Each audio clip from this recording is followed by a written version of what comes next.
Naranasan ko yan sa video ko na umabot ng 3.9 million views. Ang daming trolls na pumasok. Diyan sila bumabanat sa mga viral videos. Matunog na matunog ngayon yung pagkahuli kay Senator Rodante Marcoleta. Pero sa totoo lang, kusang isinuko ni Senator Rodante Marcoleta yung kanyang sarili doon sa Sandigan Bayan bago pa lumabas yung kanyang warrant of arrest. Pero binibigyan pa rin ito ng kulay ng mga kaibayo natin sa paniniwala. Kahit nakakulong na si Senator Rodante Marcoleta, binibigyan pa rin nila ng masamang impresyon. Kagaya na lang ng picture na yan. Yan ang original na picture na hindi naman lumuluha. Pero ipinalalabas nila na umiiyak si Senator Rodante Marcoleta. Kung mapapansin ninyo yung kamay niya, yan nakikita ninyo, nakaganon. Sapagkat yan po ay nagsasign siya ng flying kiss. Yung nakunan lamang ay nakaganyan yung kanyang kamay.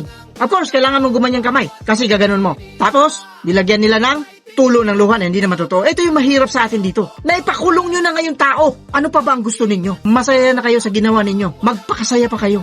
Okay lang, ipakulong ninyo. Tuwan-tuwa na kayo. Oh, mga trolls, pasok kayo rito. Mga ubob kayo. Tuwan-tuwa kayo kasi naipakulong ninyo ang isang tao na gumagawa lang ng kanyang kaukulan. Pero, yung mga tunay na magnanakaw, wala. Haya-hayang buhay. Ang sarap ng tulog. Hindi rin natin alam kung talagang nakakatulog ba itong mga ito. Pero sa totoo lang, nakakabanas, nakakalungkot, nakakadismaya ang mga nangyayari ngayon sa ating bansa. Si Senator Rodante Marcoleta na para sa amin, isang taong tapat sa kanyang tungkulin, isang taong totoo sa kanyang ginagawa, at isang taong masunurin sa batas. Pero anong ginawa nila? Pinakulong. Bakit kaya pinakulong? Alam naman natin na si Senator Rodante Marcoleta lamang ang maingay tungkol dyan sa flood control anomalies. Napakaraming tao ang involved dyan, napakaraming politiko, napakaraming matataas na opisyal ng gobyerno na kasangkot dyan sa mali-malitang pera, di umano ha, na idiniliber ng 18 brave ex-soldiers. Pero galit na galit sila pag tinawag na ex-marine. Kasi nga wala na daw sa serbisyo. Yan ang hirap sa atin ngayon. Kung sino pa yung tumutupad sa batas, kung sino pa yung gumagawa ng katotohanan, yung hindi nagsisinungaling, sasabihin nila, may kasabihan nga naman, ang isda na huhuli sa bibig. Tama kayo. Malaki ang mga tama ninyo. Mga ubob kayo. Bakit ninyo nasabi yan? Sapagkat si Senator Rodante Marcoleta mismo ang nagsabi na meron sa kanyang nagbigay. May nag-donate sa kanya ng mga pribadong tao para tumulong sa kanyang kandidatura. Eto ang tanong ko sa inyo, mga ubob kayo. Magsabi kayo ng pangalan ng mga politiko na hindi tumanggap ng donasyon mula sa mga pribadong tao, negosyante man yan, at kung ano-ano pa yan. Sino? Sinong politiko ang malinis? Chis Escudero. Hindi ba? Unang-una nabanggit yan doon sa Senado na tumanggap din ng milyong-milyong peso galing sa isang kaibigan. Pero anong nangyari?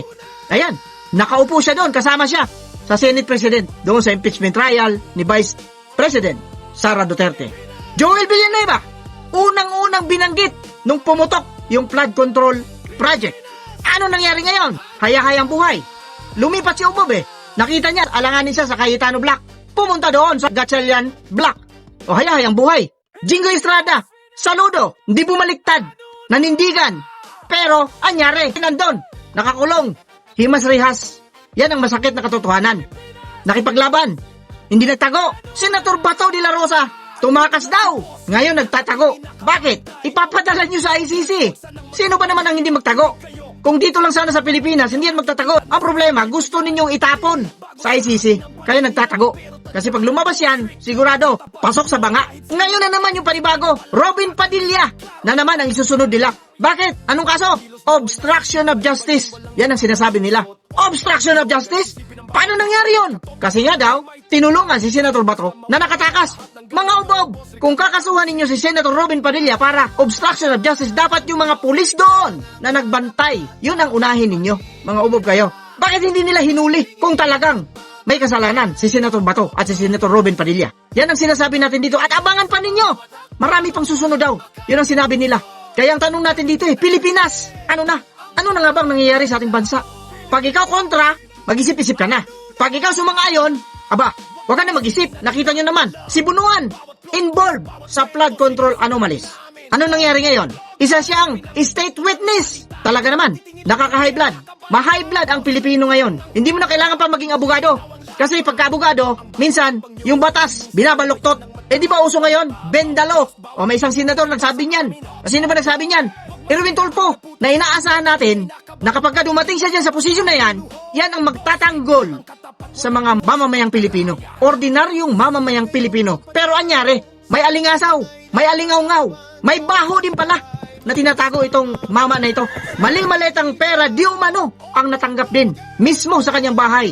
O sino may sabi niyan? Ang 18 kargadores. Yun ang tawag nila ron eh. Kasi tagahakot nga naman ng pera. Ano na ang nangyayari sa ating bansa? Ganito na lang ba tayo? Uubusin talaga nila yung mga kaalyado ng kabila, pero yung kanilang kaalyado gusto nila paramihin.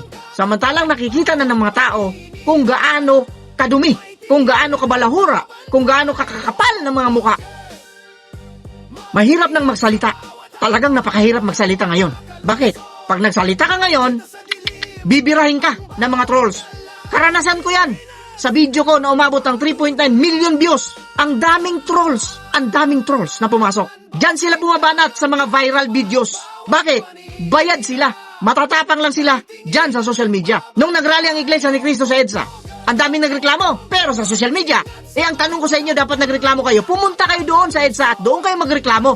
Ang problema wala. Dito lang sa social media. Dito maiingay kasi nandito yung mga tao bayaran. Mga trolls. Ang tatapang. Puntahan mong profile. Nakalak lang naman. Mga trolls. Aminin man niyo sa hindi.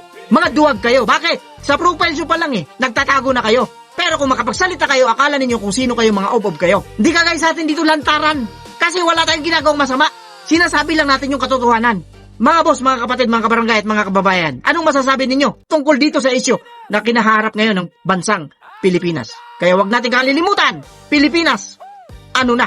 Mag-comment kayo sa baba, magbigay kayo ng reaksyon, opinion at kung ano pa man yan, kagaya ng mga taong nakakaunawa, nakakaintindi sapagkat marami pang natutulog ngayon, marami pang nagbubulag-bulagan. Sa totoo lang alam nila, alam naman nila.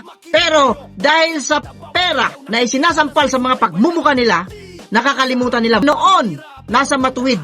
Pero ngayon, nang dahil sa maleta, baluktot ng kaisipan. With that, kagaya ng sinasabi natin dito, mag-ingat po tayong lahat, pura lang sa mga taong obob.